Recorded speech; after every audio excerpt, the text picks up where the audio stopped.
आज सल्तना में भारतीय किसान यूनियन का एक कार्यक्रम आयोजित किया गया। इस कार्यक्रम में स्वर्गीय प्रधानमंत्री चौधरी चरण सिंह जी की 123वीं जयंती मनाई गई और किसानों ने संकल्प लिया कि हम उनके आदर्शों पर चलें।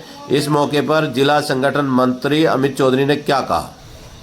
हमारे साथ मौजूद हैं अमित चौधरी जी, जो भारतीय किसान यूनियन राजनीतिक के जिला संगठन मंत्री हैं। अमित चौधरी जी, आज आपने स्वर्गीय चौधरी चरण सिंह जी की जयंती मनाई है, तो क्या संदेश देना चाहेंगे?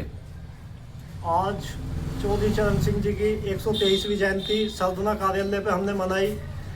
किसान दिवस के रूप में पूरे भारतवर्ष में चौधरी साहब की जयंती मनाई जाती है और चौधरी साहब किसान मजदूर के मसीहा हैं। हापुड़ के नूरपुर में जन्मे, बेहद ही गरीब परिवार में, और ऐसा जो हीरा किसानों को मिला जो कि आने वाले भविष्य में भी हमें किसानों के प्रति इतना लगनशील मेहनती आदमी कोई दिखाई नहीं देता। तो चौधरी साहब की जयंती आज पूरे देश में बड़ी धूमधाम से मनाई जा रही है। तो जैसे कि आपने जयंती मनाई है, चौधरी चरण सिंह जी का जो उपदेश है, जो उनके ये जीवन का की कर्मस्थली है, जो उन्होंने काम किया, उस कार्य पे आज क्या किस चीज की जरूरत मानते हैं आप?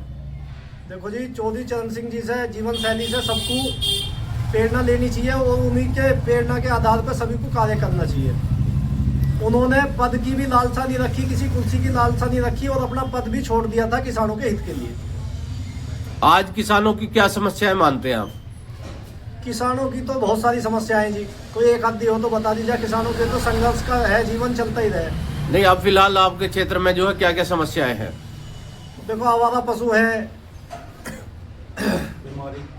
पशु की बीमारी तो चली रही है, खुद पका मुंह पका की, और बहुत सारी समस्याएं किसानों की। तो इस समय रबी की फसल के लिए सिंचाई की जरूरत है, रजवाया नहीं आ रहा, रजवाए में पानी नहीं आ रहा। सिंचाई विभाग इस समय पुल बनवा रहा, जबकि इस समय पुल बनने की जरूरत ही नहीं है। गन्ने को भी पानी की जरूरत है और गेहूँ को भी।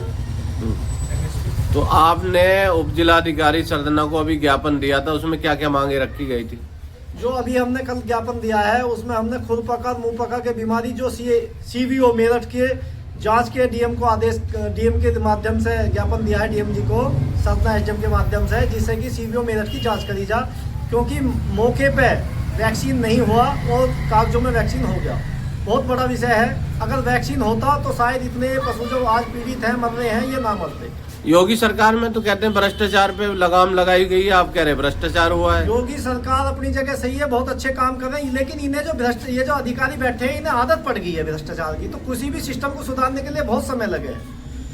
योगी महाराज बहुत अच्छा काम कर रहे हैं, लेकिन किसी भी जब आदत खराब हो जाए, इन्हें क्या चिकने घड़े हो गए, चिकने घड़े हो गए भाई साहब, इन्हें सुधारने नहीं, 8 साल से ज्यादा योगी सरकार को हो गए, तो ये चिकने घड़े मतलब अभी तक ठीक ही नहीं हो पाए। ये 70 साल से रह रहे हैं, जो 8 साल में क्या हो रहा है इनका? अच्छा। बहुत लंबा समय हो गया। सब सुधरेंगे, लेकिन सब पे समय लगेगा, सब पे डंडा बजेगा, सब सुधरेगा। तो अधिकारियों ने क्या आश्वासन दिया आपको? कार्रवाई होगी। डीएम साहब को इन्होंने, SDM साहब ने ज्ञापन भेज दिया है।